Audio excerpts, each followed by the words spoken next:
খুব তড়িঘড়ি করে 6টি সিটি কর্পোরেশনের প্রশাসক নিয়োগ দেওয়া হয়েছে।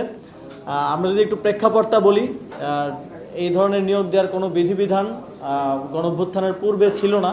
গণঅভ্যুত্থানের পরে যখন অন্তর্বর্তীকালীন সরকার দায়িত্ব নেওয়ার পরে দেখা গেল যে বিভিন্ন সিটি কর্পোরেশন পৌরসভার মেয়ররা জনপ্রতিনিধিরা পালিয়ে গেছে এবং অনেক জায়গায় ফ্যাসিবাদের দোসররা সেই জায়গাগুলোতে বসে বসে দেশের পরিস্থিতি অস্থিতিশীল করার চেষ্টা করছে। তখন সরকার এই বিধানটা করে যে সরকার চাইলে যে কাউকে প্রশাসক হিসেবে অপসারণ করতে পারে মেয়রকে এবং প্রশাসক হিসেবে নিয়োগ দিতে পারে।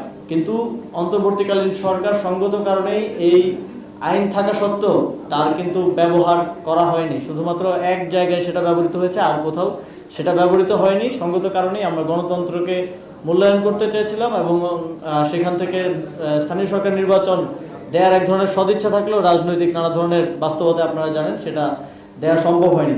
কিন্তু আমরা দেখলাম যে রাজনৈতিক সরকার দায়িত্বে আসার সাথে সাথে যেখানে জনগণের ভোটে নির্বাচিত জনপ্রতিনিধিদের থাকার কথা, সেখানে তারা তাদের দলীয় বিভিন্ন সময় বঞ্চিত কিংবা নির্বাচনে হেরে যাওয়া প্রার্থীদেরকে এক ধরনের সেখানে প্রাইজ পোস্টিং করলেন এবং 6টি সিটি কর্পোরেশনের প্রশাসক হিসেবে নিয়োগ দিলেন। আমরা মনে করি এটা এই যেই নতুন বাংলাদেশের কথা আমরা সবসময় বলি তার সেখানে গণতন্ত্রের জন্য হুমকি স্বরূপ।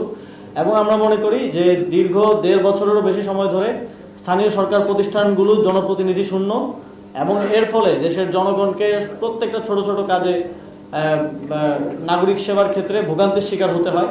সেই বিবেচনায় খুব দ্রুত সময়ের মধ্যে স্থানীয় সরকার নির্বাচন আয়োজন করা প্রয়োজন এবং এই বিষয়ে সরকারের পক্ষ থেকে কোনো স্পষ্ট বক্তব্য আমরা দুঃখজনকভাবে পাইনি। আমরা আশা করি যে তারা খুব দ্রুত সময়ের মধ্যে টাইমলাইনটা আমাদেরকে দিবে, দেশের জনগণকে দিবে যে কোন কোন সময়ের মধ্যে, যেহেতু কয়েকটি ধাপে স্থানীয় সরকার নির্বাচন হয়, সিটি কর্পোরেশন, পৌরসভা, জেলা, উপজেলা, ইউনিয়ন পরিষদ, এই পুরো টাইমলাইনটা রূপরেখাটা আমরা দাবি করছি।